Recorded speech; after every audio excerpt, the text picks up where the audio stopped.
حضور تعالی مدینہ احمد مصطفیٰ محمد مصطفیٰ صلی اللہ علیہ وسلم کی بارگاہ قدس پناہ میں اپنی غلامی کا قبول دیتے ہوئے نہایت نافرمان و محبت کے ساتھ شریف کا نظرانہ کریں اور اللہم صلی اللہ علیہ محمد وسلم سلام علیہ یا رسول اللہ صلی اللہ علیہ وسلم.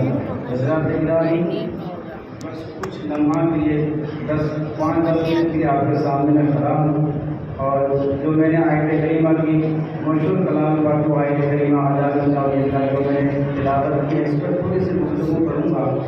اللہ تبارک و تعالیٰ سے دعا ہے کہ سب سے پہلے مجھ گنہگار اور آپ نیکار لوگوں کو اس پر عمل کرنے کے توفیق عطا فرمائیں. حصول برکت کے لیے میں بھی 2-3 اشعار نازل پر سماعت کرنے جا رہا ہوں. آپ لوگ عنایت فرمائیں. درود شریف صلی اللہ علیہ یا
کہ ان کے صدقے پاتے ہیں، ان کے صدقے پاتے ہیں، ان کے صدقے پیتے ہیں، ان کے صدقے پاتے ہیں،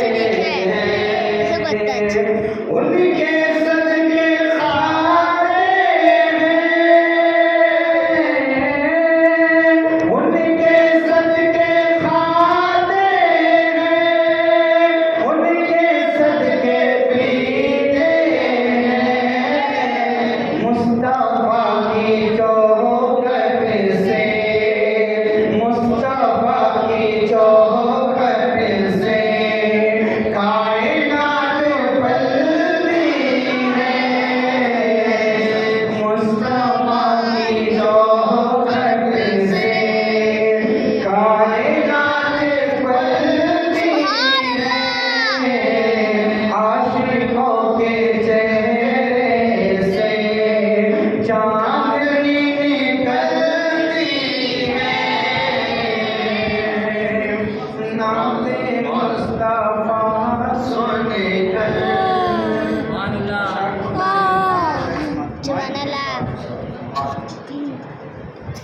کہ کاش وہ نظر آتے،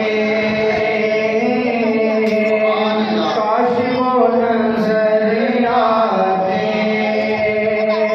خواب کے دریچے سے کاش وہ نظر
میں نے مقدس کلام پاک کی بہترین مشہور معروف آیت کریمہ آپ کے سامنے تلاوت کی ہے. الا ان ولی اللہ لا خوف علیہم ولا هم يحزنون. میں نے اس لیے اس ماحول کے اس لیے میں نے اس آیت کو اپنا عنوان ذکر بنایا ہے کیونکہ آج 36 شریف ہے. حضرت نے بتانا کہ 36 شریف ہے. ہم لوگ بہت خوش نصیب ہے. یہ دیکھیے ہم عاشقوں کے لیے یہ کیا ہے؟ ذریعہ ہے، یہ بہانہ ہے. اپنے رب نے اپنے بندوں کو بخشانے کے لیے، بخشنے کے لیے اپنے بندوں کو جنت میں لے جانے کے لیے بے شمار طریقے اختیار کیے، بے شمار ہمارے پاس ذریعہ ہے. آپ دیکھیے اگر ہم عشق مصطفیٰ میں مچل کر اور ان کے آل اولاد کے شان میں اگر محفل میلاد منائیں گے، اللہ تبارک و تعالیٰ سے دعا ہے کہ ہر ذکر مصطفیٰ رب تبارک و تعالیٰ کی بارگاہ میں قبول فرمائے اور ان کے صدقے میں میری اور آپ کو مغفرت فرمائے.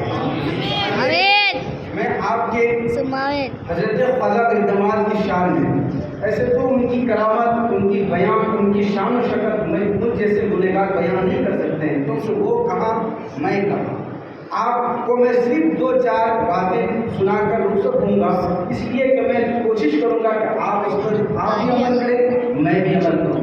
بلا تاخیر بچپن سے لے کر جوانی تک پوری زندگی میرے سرکار خواجہ فرید نے عشق مصطفیٰ میں گزاری ہے.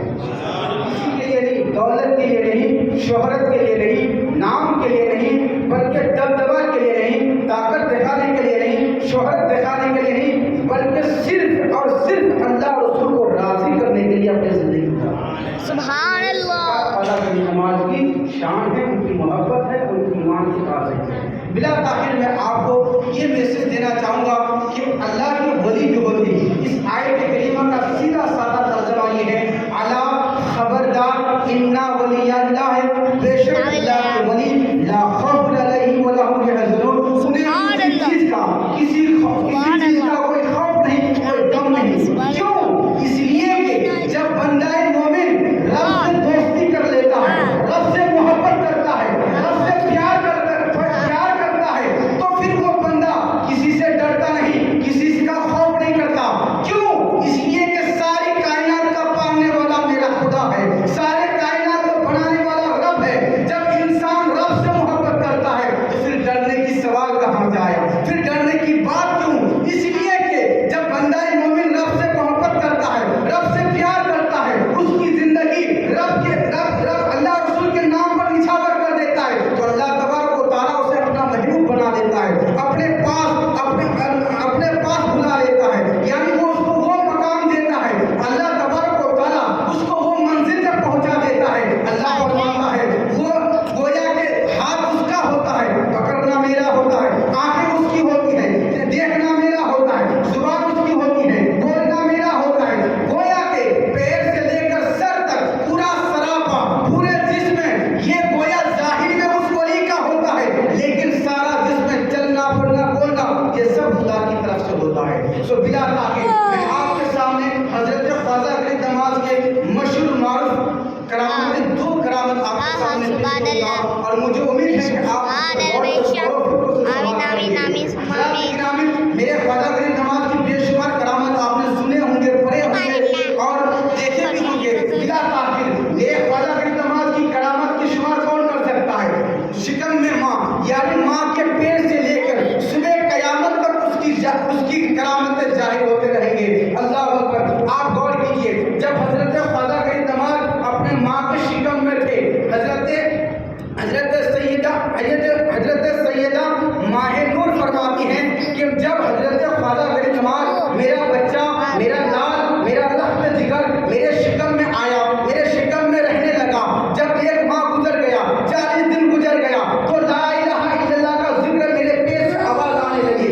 آپ غور کیجیے، سوچیے، جو بچہ ماں کے پیٹ میں بھی رب کو نہ بھولے، جو بچہ ماں کے پیٹ میں بھی اللہ کا ذکر کرے، وہ بچہ دنیا کے پیٹ میں آ کر کیسے رب کو بھول سکتا ہے؟ اللہ اکبر. لیکن ہم لوگ ہیں، اللہ تبارک و تعالیٰ نے ہمیں اولاد سے نوازا، شوہر سے نوازا، عقل سے نوازا، ہر چیز سے بے شمار نعمتیں رب نے ہمیں دے کر، لیکن ہم افسوس، سدا افسوس، بے شمار نعمت کھا کر پھر بھی رب کے بارگاہ میں 5 وقت نماز پڑھ نہیں سکتے.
آپ نکل جائیے بلا تاخیر. میں دو آپ کو سماج سے تو بے شمار کرامت آپ نے سنے, لیکن دو مشہور کرامت آپ کے سامنے میں پیش کر رہا ہوں. شاید کہ حضرت بھی بتائے ہوں گے, لیکن آپ اگر بتائے ہیں سنے ہیں آپ کے ایمان میں تازگی آ جائے گی. واقعہ یہ تھا اس دور میں, یعنی جب حضرت خواجہ غریب نواز اجمیر شریف کے دھرتی پر جلوہ افروز ہوئے, یعنی حضرت خواجہ غریب نواز نے اجمیر پر تشریف لائے, تو لوگ اسے فقیر سمجھتے تھے.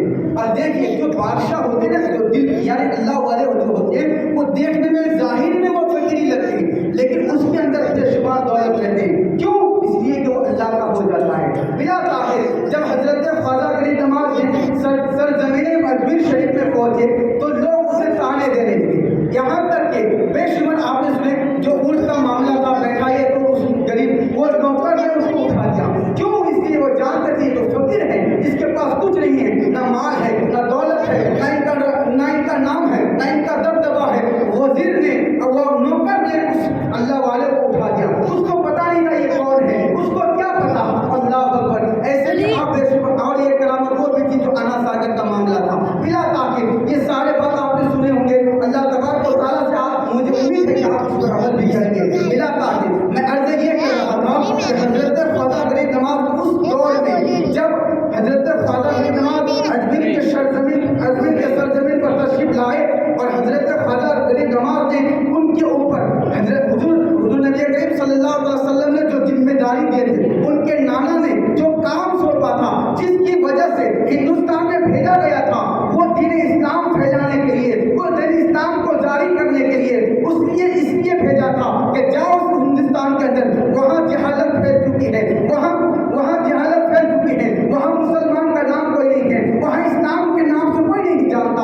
اللہ اکبر اللہ اکبر. میرے نبی کریم صلی اللہ علیہ وسلم نے اپنے نواسے کو ہندوستان میں بھیجتے ہیں. جب ہندوستان میں آتے ہیں حضرت خواجہ غریب نواز نے اپنے نانے کے حکم کو تعمیل کرتے ہوئے جب دین کو پھیلانے لگے اور دین کو چرچا کرنے لگے تو اس وقت ایک کے بعد دیگر جب کئی مریدیں یعنی روایت میں آتے ہیں جب 40 مریدیں کلمہ پڑھ کر مسلمان ہو گئے تو اس وقت آپ لوگوں کے دل میں یہ باتیں کھلبلی پہنچ گئی, یہ باتیں مشہور ہو گئی کہ یہ ایک شخص آیا ہے, ایک بزرگ آیا ہے, جو شخص ان کے پاس جاتا ہے کلمہ پڑھ لیتا ہے مسلمان ہو جاتا ہے.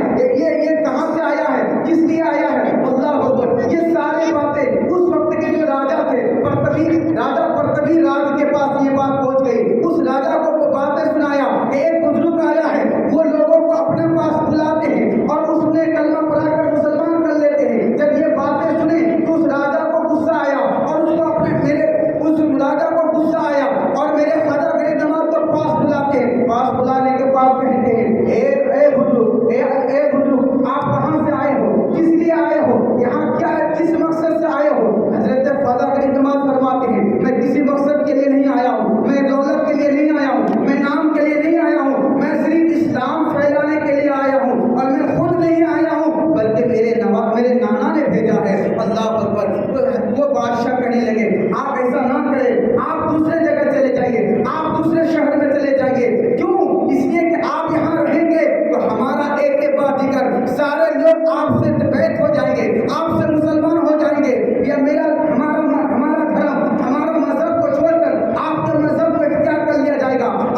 सकता। बिला ताखिर हजरत ख्वाजा फरीदुद्दीन ने फरमाया, आपको जो हुक्म है, आप जो कर सकते हैं, आपके अंदर ताकत है, आपका दबदबा है, आपके अंदर शोहरत है, जो आपसे करना चाहे आप कीजिए, मैं अपने हाल पर रहूंगा, मैं अल्लाह रसूल को राजी करके ही रहूंगा। बिला ताखिर हजरत ख्वाजा फरीदुद्दीन चले जाते हैं। वो बादशाह को गुस्सा आते हैं, गुस्सा आने के बाद फिर उसने हरबा असर करते हैं, यानी पानी बंद कर देते हैं। पहले चाहे उनके सामने उनके कब्जे में जो भी हल्फा था, यानी जो भी उनके पास था, सब कर लेते हैं बिला ताखिर। फिर भी हजरत ख्वाजा फरीदुद्दीन अजमेर के सर जमीन को नहीं छोड़ते हैं। और छोड़ेगा कैसे? भेजा है मेरे मुस्तफा ने, अल्लाह अकबर। जब भेजा मुस्तफा ने तो छोड़ने की कोई सवाल ही नहीं है। अल्लाह अकबर। आप गौर कीजिए, जब हजरत ख्वाजा गरीब नमाज पर पाबंदी लगा दी, सारी पाबंदी के बावजूद फिर भी हजरत ख्वाजा गरीब इश्क़ मुस्तफा में बसे रहे। नमाज अल्लाह रसूल को राजी करने के लिए ज़्यादा इलाही में मशगूल रहे। एक दिन क्या हुआ, जब सारी मुश्किलें करने के बाद, जब सारे हरबा इस्तेमाल करने के बाद उस बादशाह को शिकस्त ना मिला, तो फिर उस बादशाह ने एक जादूगर को बुलाया। उस जादूगर का नाम था अजीजेबाल, जो कि जादूगर था, बहुत बड़ा जादूगर था। हिंदुस्तान में उस जादूगर का नाम एक नंबर पर लिया जाता था। उसके बेशुमार शागिर्द थे और वो अपने वक्त का ऐसा जादूगर था, ऐसा जादूगर था, उनको आंखों को आई कांटेक्ट अगर कोई कर लेता तो वो इंसान मर जाता था। अल्लाह अकबर। जब बादशाह ने सारी इख्तियार कर ली, उसने सारी कारनामे उसने कर ली, जब शिकस्त नहीं मिले तो उसने फिर जादूगर के पास जाते हैं, उस जादूगर को बुलाया जाता है और उस जादूगर से कहा जाता है, हे जादूगर, आप इस हिंदुस्तान के नंबर 1 जादूगर हैं, आपके जादू से बड़े बड़े जादूगर मर चुके हैं, हलाक हो गए हैं, निस्तानाबूद हो गए हैं, लेकिन आपको एक काम करना है। उस जादूगर को अपने जोश में आता है और कहता है, बताओ क्या काम करना है, आप सिर्फ हुक्म करो, मैं करने के लिए तैयार हूँ। उस बादशाह कहते हैं, बात ये है, हमारे गांव के अंदर, इस धरती के अंदर, इस सरजमीन के अंदर एक बुजुर्ग आया है, देखने में कमजोर है लेकिन बहुत ताकतवर है, बहुत उसका दबदबा है, मैं पहचान गया हूँ, मैं पहचान गया हूँ, ये मेरे बस की बात नहीं, अगर आप चाहे तो उससे लड़ सकते हो। उस जादूगर कहते हैं, मुझे मंजूर है, ये काम तो मेरे बाएं हाथ का खेल है, 5 मिनट में मैं उस बुजुर्ग को पसंद दूंगा, उसको हलाक कर दूंगा, उसको मार दूंगा। ये बात कहकर उस जादूगर को एक शाबाशी देते हैं। बादशाह कहता है, अगर उस शख्स से आप कामयाब हो गए, उसको अगर आप हलाकत कर देंगे, नाउज़ुबिल्लाह अस्तगफिरुल्लाह, उसको अगर मारने में कामयाब हो गए तो मैं आपको इतना मार दूंगा, इतना मालो दौलत दूंगा, पूरी जिंदगी बैठ कर खाएंगे तो आप खा नहीं सकते। ये बादशाह को दिया उस जादूगर को। जब वो जादूगर ने माल की दौलत में देखा, माल के लालच में आकर के मेरे ख्वाजा फरीदुद्दीन के पास चले जाते हैं और जाकर कहते हैं, जब मेरे ख्वाजा फरीदुद्दीन के पास गए, देखा कि एक झाड़ के एक पेड़ के नीचे वो नमाज पढ़ रहे हैं, इबादत कर रहे हैं। वो जादूगर अपने जोश में जाकर कहते हैं, ए बुजुर्ग, ए अल्लाह के ए बुजुर्ग, आप बताइए यहाँ अजमेर क्यों आए हैं, इस धरती पे क्यों आए हैं, किस लिए आए हैं, वो अल्लाह किस लिए आए हैं। हजरत ख्वाजा फरीदुद्दीन फरमाते हैं, बोलो क्या बात है, तुम्हारा मकसद क्या है, तुम क्यों पूछने आए हो। कहा, हम इसलिए पूछते हैं, आप यहाँ से चले जाइए, ये आपके लिए बेहतर होगा, अगर आप यहाँ रहेंगे तो आपकी जान की खतरा है। अल्लाह अकबर। जब ये बात हजरत ख्वाजा फरीदुद्दीन ने सुनी तो कहा, ये मेरी जान की हिफाजत मेरा रब करता है, आपसे मुझे कोई डर नहीं है, बताओ क्या मामला है। वो जादूगर कहने लगा, अगर आप मेरी बात पर अमल करके चले जाएंगे तो आपके लिए बेहतर होगा, नहीं तो फिर आपको मेरे साथ मुकाबला करना पड़ेगा, मेरे साथ आपको मुकाबला करने के लिए तैयार होना पड़ेगा। हजरत ख्वाजा फरीदुद्दीन फरमाते, मैं हर हाल पर तैयार हूँ, जो चाहे आप कीजिए, मैं अपना काम करके रहूंगा, आप अपना काम कीजिए। जादूगर को गुस्सा आ जाते हैं, वो अपने जादूगर की बल पर, अपने जादूगर की जंतर मंतर को लेकर के मेरे ख्वाजा फरीदुद्दीन के ऊपर वार करने लगा, पढ़ाई करने लगा, उस पर फेंकने लगा, बेशुमार जादू किए, आग का जादू भेजा, सांपों का जादू भेजा, और दिगर जितने भी जंतर मंतर वो जानते थे, सारी अमल को एक के बाद एक इस्तेमाल करता रहा। लेकिन कुर्बान चाहिए, जो अल्लाह के वली होते हैं, उससे किसी जादूगर, किसी शेर जानदार से उसको डर नहीं होता। बिला ताकीद वो जादूगर ने सारी जादू को हक पा लिया, लेकिन मेरे ख्वाजा फरीदुद्दीन का एक जादूगर ने आखिरी एक बार की और कहा कि देखो मैं हवा में उड़ रहा हूँ, मैं बादल में गायब हो जाऊंगा, मैं वो अंधेरे में चले जाऊंगा। अगर आपके अंदर वो कमालात हैं, आपके अंदर कोई शोले हैं, तो आप मुझे ला के दिखाइए, आप मुझे ढूंढ कर दिखाइए। अल्लाह अकबर। जब ये बातें करके वो जादूगर मुसल्ला बिछाकर, एक चादर बिछाकर आसमान पर उड़ जाते हैं। जब आसमान पर उड़ने लगे, बादलों में अंधेरे में जाकर छुप जाते हैं। हजरत ख्वाजा फरीद ने किसी मुरीद को नहीं भेजा, खुद नहीं गया, बल्कि उनके जो जूते पाक थे उस जूते मुबारक को भी इशारा करते हैं और आसमान पे चली जाती हैं। आसमान पे जाकर उस जादूगर को लाकर मार मार के मेरे ख्वाजा फरीद के कदमों में लाके डाल देता है।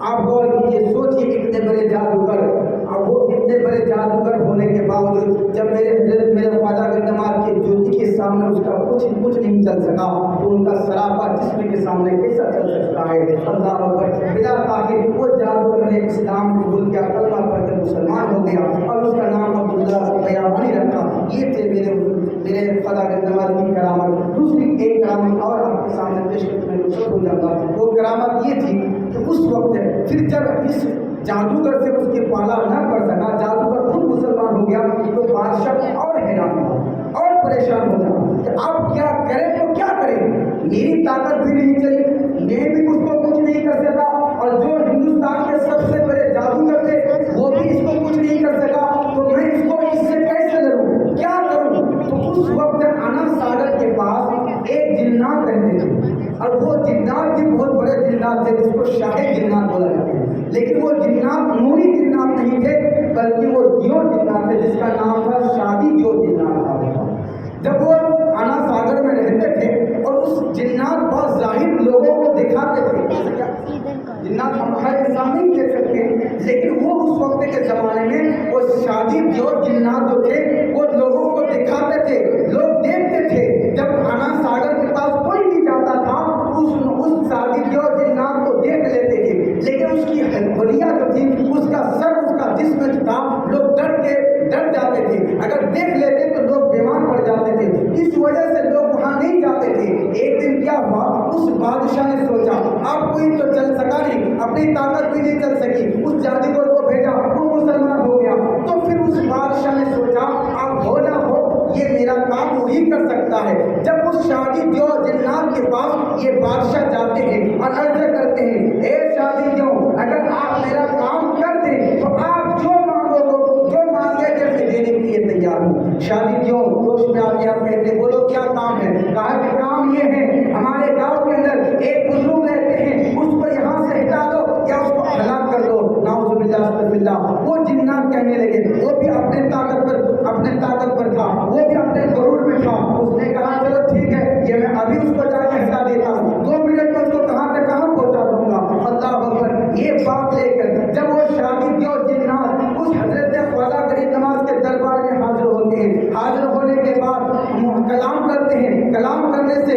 पहले वो शादी दियो कहते हैं, हे अल्लाह के बंदे, तुमको मालूम है आप कहाँ हो, किस लिए आए हो, ये हमारा धरती है, इस पर मेरा दबदबा चलता है, मेरी हुकूमत चलती है, मैं जो कहूँगा वही होगा।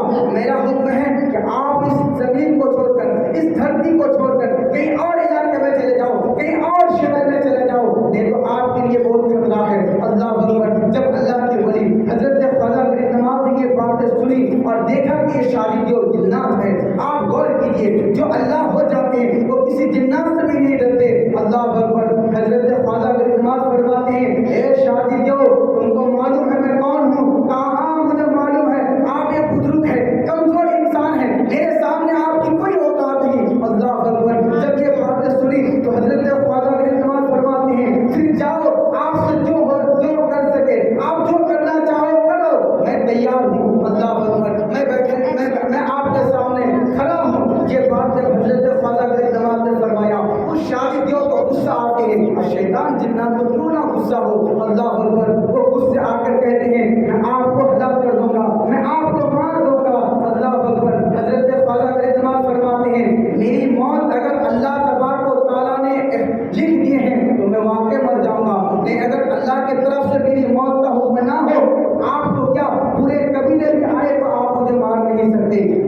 ताकि वो शादी दियों ने हजरत ख्वाजा के इल्तिमास के सामने मुकाबला करने के लिए तैयार हो जाते हैं। जब मुकाबला करने के लिए तैयार हुए तो फिर हजरत ख्वाजा के इल्तिमास ने मोहब्बत इज़हार करते हुए कहा, ए शादी दियो, तुम्हारे लिए बेहतर है कि तुम सुधर जाओ, तुम मुसलमान हो जाओ, तुम कलमा पढ़ लो, तुम्हारे लिए इसमें बेहतर है। कहा इसमें बेहतर मेरे लिए नहीं है, आपके लिए नहीं। कहा हजरत ख्वाजा के इल्तिमास फरमाते हैं, कहा हाँ आपके लिए यही बेहतर है। अगर आप कलमा पढ़ लेंगे तो आपके दिल में जो तमन्ना है, जो मकसद है, जिसके लिए आप रातों दिन मुस्तगरक रहते हैं, आप रातों दिन खड़ा रहते हैं, बेकरार रहते हैं, वो मकसद आपकी पूरी हो जाएगी। और कहा मेरे सरकार ख्वाजा गरीब नवाज ने फरमाया, शादी दो, अगर आप मुसलमान हो जाएंगे, कलमा पढ़कर मुसलमान में दाखिल हो जाएंगे तो आपके लिए बेहतर रहेगा। क्यों? इसलिए कि तुम्हारे दिल में जो ख्वाहिश है, जो तुम्हारे दिल में तमन्ना है, वो पूरी हो जाएगी। आप शादी दो ने सोचा, मेरे दिल में तो बात है, मेरे दिल में एक मकसद है, हकीकत है, लेकिन इस बुजुर्ग को कैसे पता चल गया और कैसे ना पता चली। जो पूरे अल्लाह तबारक व तआला ने जिसको इख्तियार दिया हो, उसे महफूज को देख सकता हो, तो उस जिन्नात के दिल की बात क्यों नहीं समझ सकता। बिला ताक़िद उस शायदी दियो जिन्नात कहने लगा, आखिर बताइए, आप बताइए मेरे दिल में क्या है। कहा मैं बता दूं, आप मुसलमान हो जाएंगे। कहा हाँ, अगर आप मेरी दिल की बात, मेरी तमन्ना आपने अपनी जुबान से अगर बता दें तो मैं आपके सामने वादा करता हूँ, अभी इसी वक्त मुसलमान हो जाऊंगा। आप गौर कीजिए, मेरे ख्वाजा गरीब नवाज ने शादियों को पास बुलाते हैं और बुलाने के बाद कहा, ए शादियों, तुम्हारे दिल में एक ख्वाहिश ये है कि एक इसी जमीन के अंदर एक पूजा घर है, एक मंदिर है, उस मंदिर के अंदर एक मूर्ति रखी हुई है, उस मूर्ति खूबसूरत है, बेपनाह खूबसूरत है, और तुम उस मूर्ति से बेपनाह मोहब्बत भी करते हो। रोज उस रात के टाइम जब सारे लोग सो जाते हैं, तुम उस मंदिर के पास जाते हो और जाकर उस मूर्ति के पास करीब जाकर बैठ जाते हो और उनके हाथ, उस मूर्ति के हाथ को पकड़ करके तुम रोज ये बात कहते हो, ए मूर्ति तुम मुझसे बात करो ना, ए पत्थर तुम मुझसे बात करो ना, मैं तुमसे प्यार करता हूँ, मैं तुमको शादी करना चाहता हूँ, तुम क्यों नहीं बोलते हो। ये सारा मामला तुम रोज एक के बाद रोज जाते हो और ये बात कह के आते हो, लेकिन वो मूर्ति, वो पत्थर का बनाया हुआ मूर्ति आज तक तुमसे कभी बात नहीं हुई, लेकिन तुम्हारी मोहब्बत उससे हो चुकी है। तो बता, अगर तुम्हारे दिल में ये ख्वाहिश थी या नहीं, तुम्हारे दिल की ये तमन्ना थी या नहीं, है या नहीं है। वो शादी जो हैरान हो गया, परेशान हो गया, वो जिन्नात ने सोचा इसको कैसे पता चल गया, इसको कैसे मालूम चल गया। अब वादा क्या था, उसने कलमा पढ़ने के लिए कलमा पढ़कर अशहदु अल्ला इलाहा इल्लल्लाह अशहदु अन्ना मुहम्मद रसूलुल्लाह कलमा पढ़कर वो मुसलमान हो गया। जब वो शादी जो जिन्नात में मुसलमान हो गया तो फिर मेरे ख्वाजा गरीब नवाज ने उसको भी गिफ्ट में उसने कहा कि ठीक है, जब मैंने आपकी दिल की तमन्ना को बता दिया, आपने मुसलमान भी हो गया, तो जाओ इस मुसलमान होने की खुशी में मैं तुमको उससे शादी करा देता हूँ। वो शादी जो वो जिन्नात कहने लगे, हुजूर ये कैसे हो सकता, मैंने जब से उनको देखा आज तक कई अरसा गुजर गया, मैं रोज जाता हूँ, हर रात में उनके पास बैठ कर आता हूँ, गिड़गिड़ाता हूँ, रोता हूँ, आज तक वो मुझसे बात नहीं की है, आज कैसे कर लेगी। अल्लाह अकबर। वो हज़रत ख्वाजा गरीब नवाज फरमाते हैं कि रोज तुम अपनी मर्जी से जाता था, आज मेरे मर्जी से जाओ और जाके बोल क्या तो तुमको ख्वाजा गरीब नवाज ने बुलाया है। अल्लाह, जब मेरे जिन्नात ने उस मूर्ति के पास जाते हैं, जाकर क्यों ही खड़ा होते हैं और देखते हैं उनके हाथ पर हरकत करने लगे, वो हरकत करने लगे, क्या देखते हैं, जब कहा हे मूर्ति आपको पता है मैं किस लिए आया हूँ, वो मूर्ति बोलने लगे हाँ मुझे पता है, आप जिससे मुसलमान हुए, जिससे बैठ हुए, उसने बुलाया है, चलो मैं भी चलता हूँ। अल्लाह वो मूर्ति भी उनके साथ हो जाती, पहले मूर्ति थी, आप वो लड़की बन गई है, खूबसूरत लड़की बन गई है, फिर उस लड़की से उससे शादी करा देते हैं। ये देखिए मेरे ख्वाजा गरीब नवाज की करामत देखिए, सिर्फ इंसानों पर नहीं, जानवरों पर नहीं, बल्कि जिन्नातों पर भी भलाई करते हैं, जिन्नातों के लिए भी करामत दिखा देते हैं। बिला ताक़िर मेरी गुफ्तगू